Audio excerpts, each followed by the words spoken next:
ఆపర్చునిటీని సమర్పిస్తున్న వారు తెలంగాణలో అతి తక్కువ ధరలలో మీరు కలలు కన్న ఇంటిని నిర్మిస్తున్న ఏకైక సంస్థ సన్షైన్ ఇన్ఫ్రా 9069069333.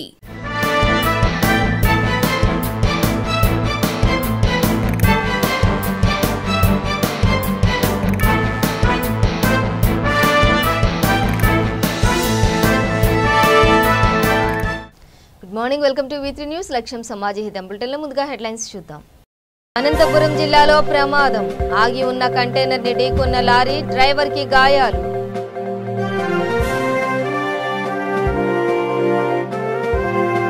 అనంతపురం జిల్లా వ్యాప్తంగా భారీ వర్షాలు, తలుపుల మండలంలో చెరువులకు గండ్లు, నీట మునిగిన పంటలు.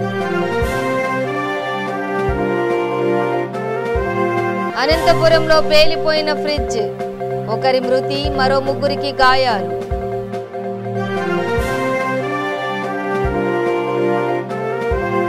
పింఛన్ లబ్ధిదారులను వైసీపీ సర్కార్ వచించిందన్న టీడీపీ, ప్రభుత్వ పథకాల రద్దుకు కుట్ర జరుగుతోందంటూ ఆగ్రహం. డీటెయిల్స్ చూస్తే అనంతపురం జిల్లాలో ప్రమాదం జరిగింది. సోమందేపల్లి వద్ద ఈ ఘటన చోటు చేసుకుంది. ఆగి ఉన్న కంటైనర్ ని మరో లారీ బలంగా ఢీకొట్టింది. దీంతో లారీ డ్రైవర్ రమణకు తీవ్ర గాయాలయ్యాయి. లారీలోని చిక్కుకుపోయాడు. రంగంలోకి దిగిన పోలీసులు అతి కష్టం మీద బయటకు తీసి ఆసుపత్రికి తరలించారు.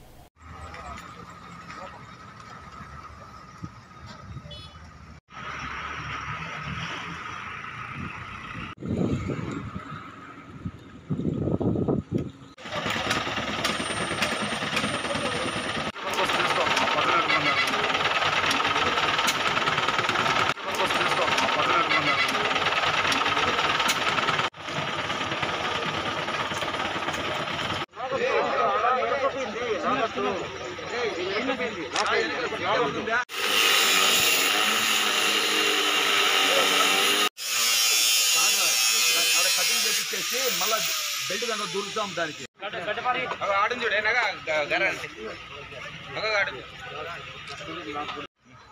అవుతుంది.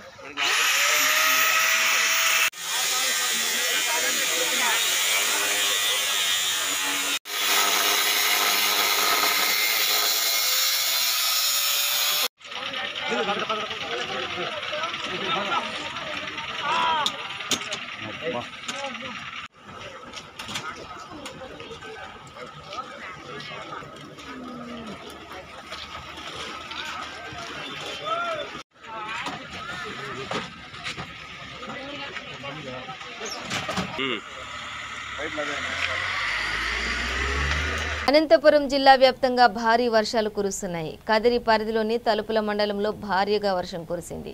మండలంలోని చిన్నపల్లి, మాడిక, వాండ్లపల్లి చెరువులకు గండిపడింది. దీంతో లోతట్టు ప్రాంతాలు జలమయమయ్యాయి. భారీ వర్షాలకు చెరువులకు గండిపడడంతో వరి పంట దెబ్బతింది. వాగు మీదుగానే భారీ వాహనాలు రాకపోకలు సాగిస్తున్నాయి. ఈ నేపథ్యంలో ఏం జరుగుతుందోనని స్థానికులు ఆందోళన చెందుతున్నారు. లోడ్ బండ్లు కదా,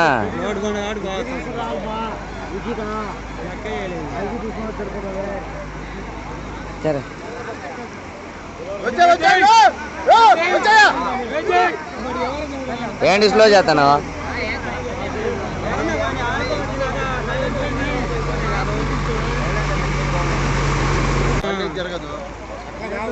లోడ్ బండ్లు కదా,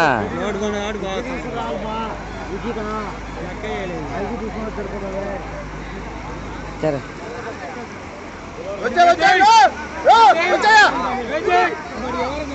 ఏంటి స్లో చేస్తాను?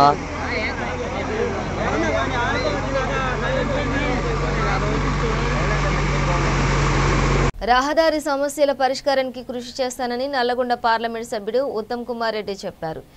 తిప్పర్తి కనేల్ రైల్వే అండర్ పాస్ బ్రిడ్జి కింద భారీ వర్షాల సమయంలో వాహనదారులు తీవ్ర ఇబ్బందులకు గురవుతున్నారు. ఈ నేపథ్యంలో నల్లగొండ జిల్లా కాంగ్రెస్ పార్టీ అధికార ప్రతినిధి పాసం నరేష్ రెడ్డి, తిప్పర్తి ఎంపీటీసీలు పల్లె ఎల్లయ్య, బద్దం రమాదేవి ఈ విషయాన్ని ఎంపీ ఉత్తమ్ కుమార్ రెడ్డి దృష్టికి తీసుకువెళ్లారు.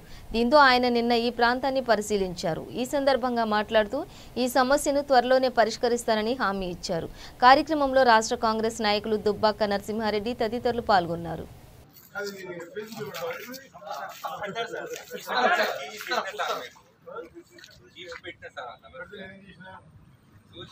లెటర్ రాయిస్తాను మీరు లెటర్ రాసియండి నేను నాట్ కాపీ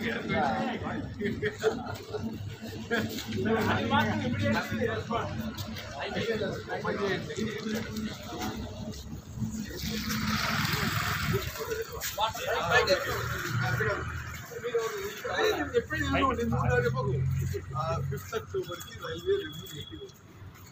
ये real point है ये letter राशि 5th October meeting ये लगा। Okay।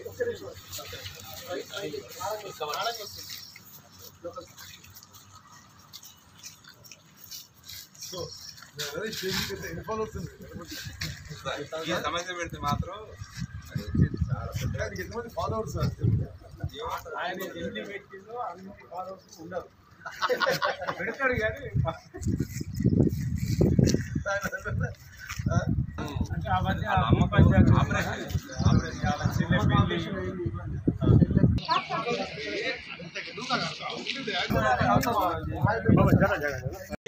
కన్నెకల్లు ముకుందపురం గ్రామాలకు అటు వెళ్ళే గ్రామాలకు సంబంధించి ఈ రోడ్డును అండర్ పాస్ నిర్మాణం చేయడం వల్ల రైల్వే అధికారుల నిర్లక్ష్యంతో ఇక్కడ నీళ్లు నిలిచి ప్రయాణికులకు ఇబ్బంది అవుతుంది.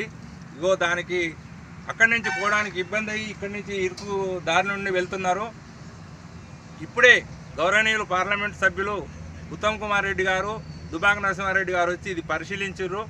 ఈ సమస్యకు పరిష్కారం చూపిస్తామని హామీ ఇచ్చారు. గతంలో ఇక్కడ railway gate 57 number gate close చేయడం వల్ల అక్కడ రహదారి మూసుకొని రైతులకు ఇబ్బంది అవుతుంటే ఉత్తమ్ కుమార్ రెడ్డి గారు ప్రతిపాదనలతోటి 56 గేట్ నుండి 57 గేట్ వరకు ఒక సర్వీస్ రోడ్ నిర్మాణం జరిగింది. అది ప్రారంభోత్సవం చేయడానికి సిద్ధంగా ఉంది. అదేవిధంగా ఉత్తమ్ కుమార్ రెడ్డి గారు ఇప్పుడు ఈ సమస్యను పరిశీలించి దీనికి కూడా పరిష్కారం చూపిస్తానని చెప్పి హామీ ఇచ్చారు. ఉత్తమ్ కుమార్ రెడ్డి గారికి మండల ప్రజల తరఫున కృతజ్ఞతలు తెలియజేస్తున్నాను.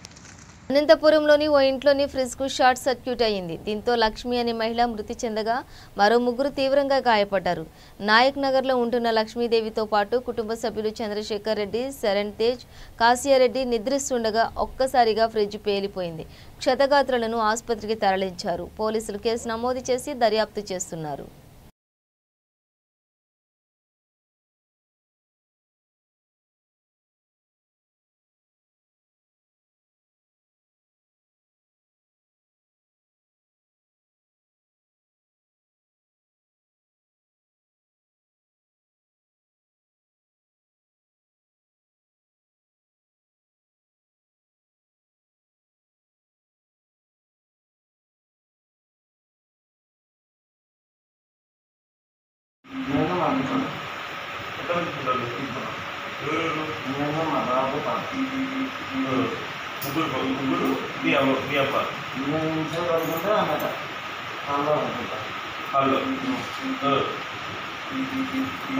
ఎన్ని గంటలకు నోటీస్ చేసినాడు?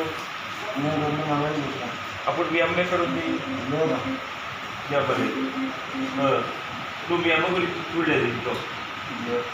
ఆ దట్టమైన పొగలకు నీ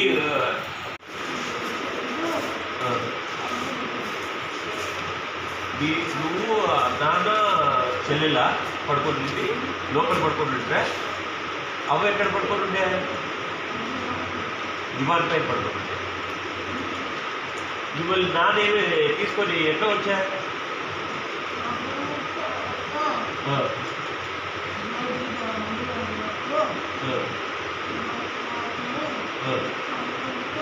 అంటే నాన్న మిమ్మల్ని తీసుకొని వచ్చేటప్పుడు లాక్ తీసినాడా? డోర్ది డోర్ లాక్ తీసినా? డోర్ తీసే ఉండేది. గుంటూరు జిల్లా చిలకలూరిపేట రూరల్ మండలంలోని ఎడవల్లి భూములపై ప్రభుత్వం కన్నేసిన నేపథ్యంలో బాధిత కుటుంబాలకు సిపిఎం అండగా నిలిచింది. ఇక్కడ ఎస్సీ ఎస్టీ రైతుల భూములను ప్రభుత్వం తీసుకోవాలని భావిస్తోంది. ఈ నేపథ్యంలో బాధిత కుటుంబాలకు ఆ పార్టీ నేత మధు అండగా నిలిచారు. ఇందులో భాగంగా గ్రామంలో పర్యటించారు. ఈ సందర్భంగా బాధిత రైతుల సమస్యలను అడిగి తెలుసుకున్నారు.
దళితుల దగ్గర నుంచి గుంజుకోవడం కోసం ప్రయత్నాలు జరుగుతున్నాయి. ఈ ప్రయత్నాల్ని ఎట్టి పరిస్థితుల్లోనూ సాగనివని చెప్పేసి సందర్భంగా హెచ్చరిస్తున్నాం. ఈరోజే ముఖ్యమంత్రికి నేను ఉత్తరం రాస్తాను. దళితులకి ఈ రకమైనటువంటి అన్యాయం జరగకూడదు. ఒకవేళ మీకు ఈ భూములు కావాల్సి వస్తే 1 ఎకరానికి ₹1 కోటి డబ్బు చెల్లించి ఆ రకంగా సొసైటీని చట్టబద్ధంగా ప్రభుత్వ జిల్లా కలెక్టర్ల ద్వారా ఇది జరగాలి. లోపాయికారిగా ఏదో రకంగా దళితులు కదా, అమాయకులు కదా, ఏమీ తెలియదని వాళ్ళని మోసం చేసేదానికి ఎవరైనా ప్రయత్నం చేస్తే అలాంటివి సాగనేము. కరెంటు, సొసైటీకి ఇచ్చినటువంటి current, lift irrigation current disconnect చేసినట్టుగా తెలుస్తుంది. ఎమ్మెల్యే వెంటనే జోక్యం చేసుకొని కనెక్షన్ ఇప్పించాలని చెప్పేసి నేను డిమాండ్ చేస్తున్నా. ఇప్పించకపోతే పెద్ద ఆందోళన జరుగుతుంది చిలకలూరుపేటలో అని చెప్పి ఎమ్మెల్యేకి నేను హెచ్చరిక చేస్తున్నా. ఈరోజే ఎస్సీతో కూడా మేము మాట్లాడతాం, కోర్టులో కేసేస్తాం. ఎస్సీ ఎస్టీ అట్రాసిటీస్ కేసు పడుతుంది. ఈ లిఫ్ట్ ఇరిగేషన్ స్కీము కనెక్షన్ గానే డిస్కనెక్ట్ చేస్తే దళితులకి అన్యాయం చేసినట్టుగా ఎస్సీ ఎస్టీ అట్రాసిటీస్ కేసు వస్తుంది. అలాంటిది ఎదుర్కోవాల్సి వస్తుందని చెప్పి నేను అధికారులకి హెచ్చరిక చేస్తున్నాం. వెంటనే కనెక్షన్ ఇవ్వాలని చెప్పేసి డిమాండ్. మాటల మాయతో అధికారంలోకి వచ్చిన వైసీపీ పింఛన్ లబ్ధిదారులను వంచిందని మాజీ మంత్రి పుల్లారావు ఆరోపించారు. ఉన్న పెన్షన్లను తొలగిస్తుందంటూ ఆగ్రహం వ్యక్తం చేశారు. గుంటూరులో ఆయన మీడియాతో మాట్లాడుతూ కొత్త పింఛన్లు ఇవ్వడం లేదని, పైగా లబ్ధిదారులను ఇబ్బందులకు గురి చేస్తున్నారని ఆరోపించారు. ప్రభుత్వ పథకాలను రద్దు చేసేందుకు కుట్ర చేస్తున్నారని అన్నారు. ఈ నియోజకవర్గం రాష్ట్రంలో ఎన్ని పోయినాయో అన్ని కోర్టుకు వేస్తాము. ఈ నియోజకవర్గంలో కూడా 3 మండలాలు పట్టణంలో ఎన్ని పెన్షనర్లు అర్హత ఉండి కోల్పోతున్నారు వారందరి దగ్గర సమాచారం తీసుకొని ఎవరికైతే పెన్షన్ కోల్పోతా ఉన్నారో, ఎవరికైతే ఈ ప్రభుత్వం మొండి చేయి చూపెడతా ఉందో, లేకపోతే తల్లిదండ్రుల్లో పిల్లల దగ్గర పోయినా పెన్షన్ పోయే పరిస్థితి వచ్చింది. పెన్షన్ తీసేసే దురాలోచనకు వచ్చింది. నమ్మించి ఓట్లు వేయించుకున్నారు. 3,000 ఇవ్వకపోగా ఉన్న పెన్షన్ తీసేసే దుర్మార్గపు ఆలోచన ముఖ్యమంత్రి గారు చేస్తూ ఉన్నారు. దీంతో ఈ యొక్క పెన్షనర్ల తరఫున ప్రభుత్వం మీద ఒత్తిడి తీసుకురావడంతో పాటు న్యాయస్థానానికి కూడా తీసుకువెళ్లి అర్హత ఉన్నటువంటి ప్రతి ఒక్కరికి పెన్షన్ వచ్చేటువంటి కార్యక్రమాన్ని చేపట్టడం జరుగుతుంది. ఈ నియోజకవర్గంలో కానీ రాష్ట్ర వ్యాప్తంగా కూడా తెలుగుదేశం పార్టీ న్యాయస్థానం ద్వారానైనా అర్హులకి పెన్షన్ అందేటువంటి విధంగా పోరాటం చేస్తా ఉంది. ఎక్కడ ధర్నాలు చేసినా, పెట్రోల్ డీజిల్ మీద చేసినా, లేకపోతే దిశ చట్టం మీద చేసినా, టీఎన్ఎస్ఎఫ్ ధర్నాలు చేసినా అరెస్టులు చేస్తూ ఉన్నారు. అంటే డెమోక్రసీలో, ప్రజాస్వామ్యంలో సమస్యల మీద పోరాటం చేసేటువంటి హక్కును అంబేద్కర్ గారు రాజ్యాంగం కల్పించింది. ఈరోజు జగన్మోహన్ రెడ్డి గారి ప్రభుత్వం హౌస్ అరెస్టులు చేస్తున్నారు. అంటే ప్రజలకు ఉన్నటువంటి హక్కును కూడా కాలరాసేటువంటి దుర్మార్గపు ఆలోచన ఈ ప్రభుత్వం చేస్తూ ఉంది. అక్రమ కేసులు పెట్టడం, బయటికి రాకుండా కదిలితే కోవిడ్ కేసులు పెట్టడం. మీ పార్టీ వాళ్ళు అయితే ఎన్ని 100 మంది 1000 మంది అయినా ప్రోగ్రాంలు చేసుకోవచ్చు. మీ పార్టీ కాని వాళ్ళు ఏ ప్రోగ్రాం చేసినా కోవిడ్ కేసులు రికార్డు చేయటం చాలా దుర్మార్గం ఇది. అదేవిధంగా మూడోది సిపిఎస్ ఉద్యోగస్తులు ఎవరైతే సిపిఎస్లో ఉన్నారో వాళ్ళందరి చేత ఓట్లు వేయించుకున్నారు. మేము రాగానే రద్దు చేస్తామని. 2 సంవత్సరాలు 4 నెలలు అవుతుంది. ఎందుకు రద్దు చేయలేదు? వారిని మోసం చేయటం కదా. వారందరూ రోడ్డు ఎక్కారు. ఎంతమందిని మోసం చేస్తారు? ఓట్లు వేయించుకున్న ఈ రాష్ట్రంలో అందరినీ మోసం చేస్తున్నారు. నిన్న ఇండస్ట్రీ అని పెద్ద ప్రచారం చేశారు. 12 లక్షల మంది ఉపాధి కల్పించేటువంటి పరిశ్రమలను కాపాడుతున్నామని. మీరు చెప్పింది ఏంటి? నేను జరిగింది ఏంటి?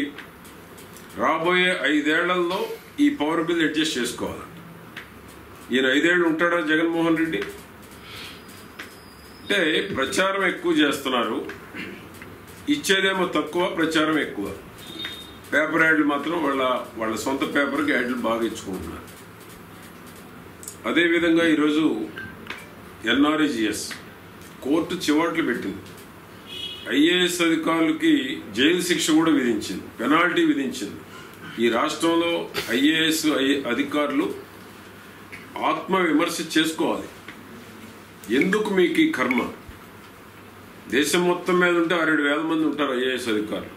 రాజ్యాంగాన్ని కాపాడాల్సినటువంటి ఐఏఎస్ అధికారులు ఎందుకు మీరు జైలు శిక్ష విధించుకునేదాకా మీరు చట్టాన్ని ఉల్లంఘించి మీకు ఉన్నతమైనటువంటి స్థానాల కోసం ఈ ప్రభుత్వంలో ఉన్నటువంటి అధికార పార్టీకి తొత్తులుగా ఎందుకు మారారు?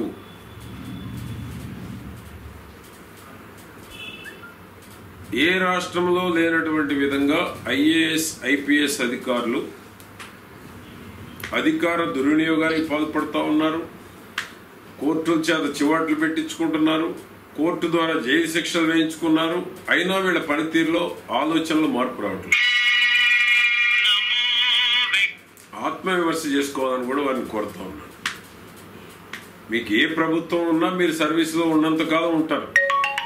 ఎందుకు మీకు ఈ దురాలోచన? ఎందుకు ఈ దుస్థితి మీకు వచ్చింది? మీ గౌరవాన్ని మీరు ఎందుకు? ప్రతి ఒక్కరూ విధిగా ప్రభుత్వ ఆదేశాలను పాటించాలని గూడూరు డీఎస్పీ రాజగోపాల్ రెడ్డి కోరారు. తమ నివాసాల్లోనే వినాయక చవితి పండుగ జరుపుకోవాలన్నారు.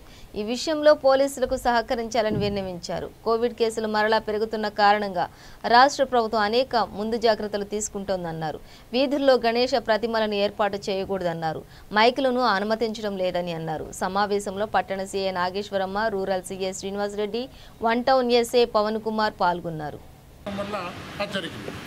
కాబట్టి ఇవన్నీ దృష్టిలో పెట్టుకొని మనకు ఏదైతే పోలీస్ సబ్ డివిజన్ పరిధిలో, తర్వాత Naidupeta revenue sub division, Gudur revenue sub division ఉన్న అన్ని మండలాలు 20 పోలీస్ స్టేషన్ల ప్రజలందరికీ కూడా నమస్కారాలు. అందరికీ తెలిసిన విషయమే ప్రస్తుతం ప్రపంచాన్ని పట్టిపిడుతున్న కోవిడ్ మహమ్మారి ఎంత ఉధృతంగా ఉందో, దానికి ఇంకా ఇప్పుడు ప్రజెంట్ 2nd వేవ్లో ఉంటున్నాం. మనము పూర్తిగా కోలుకోలేదు. డైలీ కూడా జిల్లాలో కేసులు రిపోర్ట్ అవుతున్నాయి, మరణాలు కూడా సంభవిస్తున్నాయి. మన రెవెన్యూ సబ్ డివిజన్లో నిన్ననే తెలుసు, కోటాలో పిల్లలు దరిదాపు 20-25 మందికి ఒకేసారి రావటం జరిగింది. అది ఎందుకు రావటం జరిగిందంటే అంతా కలిసి హాస్టల్లో. కరోనా వైరస్ నేపథ్యంలో బహిరంగ ప్రదేశాల్లో వినాయక విగ్రహాలను ఏర్పాటు చేయవద్దని నెల్లూరు నగర డీఎస్పీ శ్రీనివాసులు కోరారు. ఇళ్లలో మాత్రమే వినాయక చవితి ఉత్సవాలు జరుపుకోవాలని జిల్లా వాసులకు సూచించారు.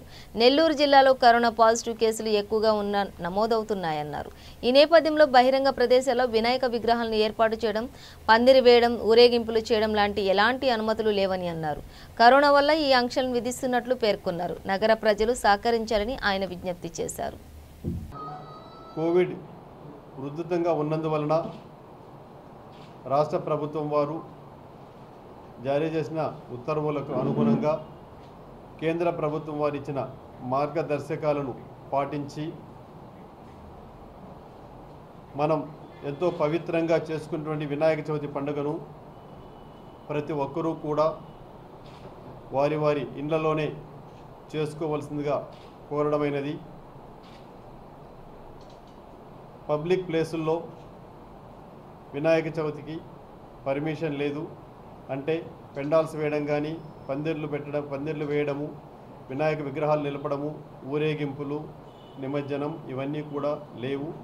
కాబట్టి ప్రజలందరూ కూడా దయచేసి కోవిడ్ నిబంధనలకు అనుగుణంగా పండుగను వాళ్ళ ఇళ్లలోనే వాళ్ళు పండుగ జరుపుకోవాలని చెప్పనేసి కోరుచున్నాము. ఇదే విధంగా లాస్ట్ ఇయర్ కూడా మనం పండుగను అదే విధంగా జరుపుకున్నాం. అప్పుడు కూడా కోవిడ్ ఉధృతిగా ఉన్నందువలన ఫస్ట్ వేవ్ ఉన్నందువలన ఆ ఫస్ట్ వేవ్ అప్పుడు కూడా మనం కోవిడ్కి అనుగుణంగా వినాయక చవితి పండుగను అదేవిధంగా జరుపుకోవడం జరిగింది. ఇప్పుడు కూడా కోవిడ్ సెకండ్ వేవ్ ఉన్నందువలన అదేవిధంగా వినాయక చవితిని మనం ఇళ్లలోనే జరుపుకోవాలని చెప్పనేసి కోరుచున్నాము. కాబట్టి దయచేసి ప్రజలందరూ కూడా దీనికి సహకరించి చేయాల్సిందిగా కోరుచున్నాం. దీనికి అనుగుణంగా రాష్ట్ర ప్రభుత్వం వారు కేంద్ర ప్రభుత్వం గారు కూడా ఇన్స్ట్రక్షన్స్ ఇవ్వడం జరిగింది.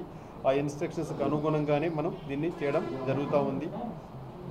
కాబట్టి GORT number 429 health and medical family welfare department dated 9/8/2020 of the government of Andhra Pradesh వారికి అనుగుణంగా మరియు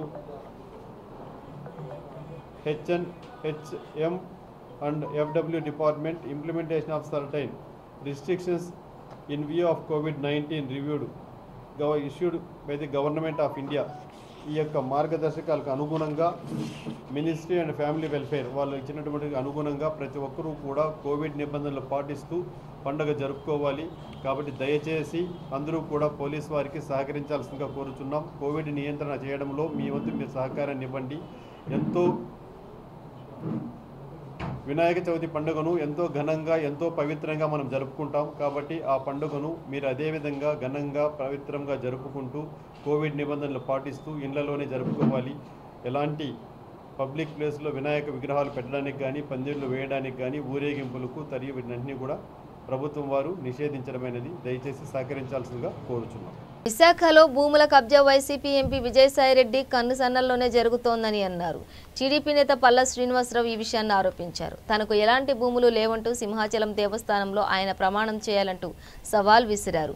గతంలో కేంద్ర మంత్రిగా ఉన్న అశోక్ గజపతిరాజు భూములను కాజేశారంటూ చేసిన వ్యాఖ్యలను ఖండించారు. ప్రజలను తప్పుదారి పట్టించేందుకు విజయసాయిరెడ్డి టీడీపీ నేతలపై అసత్య ఆరోపణలు చేస్తున్నారంటూ ఆగ్రహం వ్యక్తం చేశారు. 2.5 సంవత్సరాలుగా ఏమైనా ఒక ఇటుకగా పెట్టారా?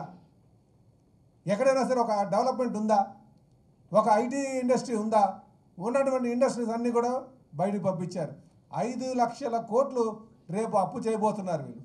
అంతా కూడా వీళ్ళ ప్రమేయంలో 5 లక్షల కోట్లు అప్పు చేసేవాడు ఇది నిర్మాణం చేయగలడా? ఒకసారి ఆలోచించండి. ఇప్పటికే వీళ్ళు సంక్షేమ పథకాలకి డబ్బులు ఒక్కసారి పనిచేస్తూ మేము ఎగ్జిక్యూటివ్ క్యాపిటల్ డెవలప్ చేస్తున్నామని చెప్తున్నారు. వీళ్ళు ఏం చేస్తున్నారంటే 3 ప్రాంతాల యొక్క ప్రజల యొక్క మనోభావాలతో ఆడుకుంటున్నారు. వీళ్ళ ఆలోచన వాళ్ళ మనోభావాలకు ముడివేసి 3 ప్రాంతాల ప్రజల యొక్క మనోభావాలకు ముడివేసి ఆ భవిష్యత్ తరాలని అంధకారంలో నెడుతున్నటువంటి ఆలోచన చేస్తున్నారు తప్ప ఎక్కడ కూడా అభివృద్ధి చేయట్లేదని చెప్పేసి ఈ సందర్భంగా మేము తెలియజేస్తున్నాం. కనుకనే వీళ్ళు చెప్పేటువంటి కళ్ళబొల్లి మాటలు ప్రజలు నమ్మరు. మేము రేపు రాబోయే రోజుల్లో ఖచ్చితంగా వీళ్ళకి ప్రజలు బుద్ధి చెప్తారని చెప్పి తెలియజేస్తూ ఇప్పటికైనా విజయసాయిరెడ్డి గారు కళ్ళబొల్లు మాటలు చెప్పడం మానుకోండి. మీకు నిజంగా ఈ ప్రాంతం మీద ఉత్తరాంధ్ర మీద కానీ వైజాగ్ మీద కానీ మీకు నిజంగా చిత్తశుద్ధి ఉంటే అవి ఏదైతే CBCNC భూములు ఉన్నాయో అది కూడా క్రిస్టియన్ మిషనరీ అంటే దేవుడే కదా. ఆ దేవుడి భూములు ఖచ్చితంగా ఎవరు కూడా కబ్జా కాకుండా అన్యక్రాంతం కాకుండా కాపాడాలి. అలాగే దశబల్ల భూములు కూడా అన్యక్రాంతం కాకుండా కాపాడాలని చెప్పేసి మీ సందర్భంగా తెలియజేస్తున్నాం. నమస్కారం. నిన్న ఎలా ఉందంటే ఆఖరికి 100 ఎలకలు తిన్న పిల్లట తీర్థయాత్రకి వెళ్ళిందట. ఎలకలు తినేసింది 100, తర్వాత తీర్థయాత్రకి వెళ్ళిందట. విశాఖపట్నంలో ఉన్న భూములన్నీ కూడా యనమండూరు ఉన్నారు అక్కడ. అష్టచతుర్దయం 8 కదా, అష్టచతుర్దయం పేరు కూడా చెప్తాను. జగన్మోహన్ రెడ్డి గారు లేదా ఇంటెలిజెన్స్ వాళ్ళు నేను చెప్పింది అవునా కాదో వీళ్ళు అనౌన్స్ చేసి చూసుకోండి. 4 ఉన్నారు. ఎవరి హర్షవర్ధన్ రెడ్డి, ఎవరు ప్రతాపరెడ్డి, ఎవరు సుభాష్, ఎవరో ఇది మన గోపీనాథ్ రెడ్డి. ఈ 4 విశాఖపట్నంలో చేస్తున్న కార్యక్రమాలు ఎవరికైనా తెలుసా? మరొకసారి రిపీట్ చేస్తున్నాను. హర్షవర్ధన్ రెడ్డి, గోపీనాథ్ రెడ్డి, తర్వాత సుభాష్, ప్రతాప్ రెడ్డి. ఈ 4 విశాఖపట్నంలో చేస్తుంది ఒక్కసారి సిపి గారిని అబ్జర్వ్ చేయమనండి. ఈ 4 విశాఖపట్నంలో మంత్రులకి ఏమైనా తెలుసా? తెలదు. ఎమ్మెల్యేస్కి ఎవరైనా తెలుసా? తెలియదు. ఈ 4 ఎవరండి? విజయసాయిరెడ్డి బ్రోకర్లో ఏజెంట్లు కారా?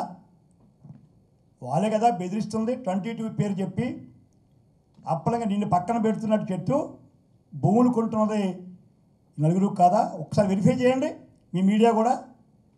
ఇది నలుగురు, ఇంకో నలుగురున్నారు. ఇలా మా అక్క చెల్లెలే మహిళలు. ఒకరు సూర్యకళ ఈఓ దేవస్థానం, ఆవిడ చేసే పని ఏంటి? ఇందాక మా తమ్ముడు చెప్పినట్టు డైవర్షన్, అశోక్ గారి మీద డైవర్షన్ చేస్తూ ఎక్కడెక్కడ సమాచారం భూముల్లో లోపు వ్యవహారాలు ఉన్నాయో ఈవిడొక ఏజెంటు. రెండవ ఏజెంటు అసిస్టెంట్ కమిషనర్, పేరు కూడా చెప్తున్నాను, అసిస్టెంట్ కమిషనర్ ఎండోమెంట్ శాంతి. ఒక డిప్యూటీ కమిషనర్ మీద శాంతి అమ్మ ఇసుక జల్లితే పై ఆఫీసర్ మీద ఎందుకు ఆవిడ మీద చర్య లేదు? ఆయన ట్రాన్స్ఫర్ చేశారు. కారణం ఏమిటి అంటే ఎండోమెంట్ దేవస్థానాల్లో నీకు ఒక ఏజెంటు. ఇక మూడో ఏజెంటు ఇంటెలిజెన్స్. వర్షం దాటికి అనంతపురం జిల్లా తలుపుల మండలం గొల్లపల్లి తండా వద్ద మురుగు కాల్వ తెగిపోయింది. ఈ కారణంగా రహదారి దెబ్బతింది. పొలాలు నీట మునిగాయి. ఇళ్లలోకి నీళ్లు వచ్చి చేరాయి. దీంతో 20 కుటుంబాలు ఇక్కడి నుంచి మరో చోటికి వెళ్లిపోయాయి.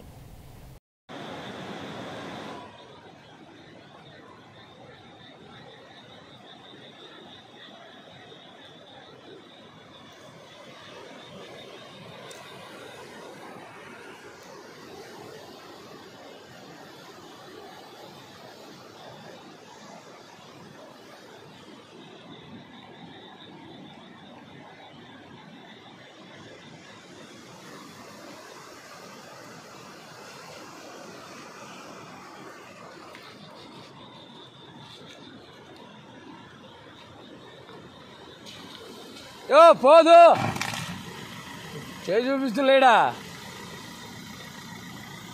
ముగించే ముందు హెడ్లైన్స్ మరోసారి. అనంతపురం జిల్లాలో ప్రమాదం. ఆగి ఉన్న కంటైనర్ ని ఢీకొన్న లారీ, డ్రైవర్ కి గాయాలు.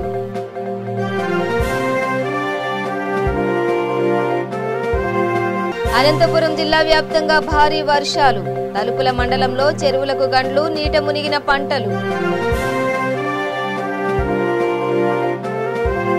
అనంతపురంలో పేలిపోయిన ఫ్రిడ్జ్, ఒకరి మృతి, మరో 3కి గాయాలు.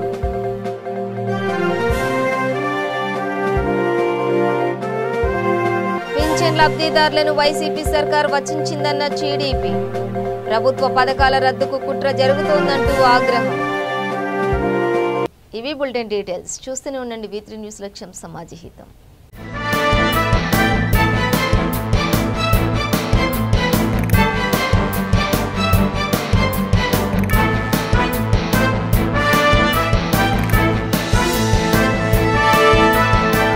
ఈ బులెటిన్ ని సమర్పిస్తున్న వారు తెలంగాణలో అతి తక్కువ ధరలలో మీరు కలలు కన్న ఇంటిని నిర్మిస్తున్న ఏకైక సంస్థ సన్షైన్ ఇన్ఫ్రా. 9069069333.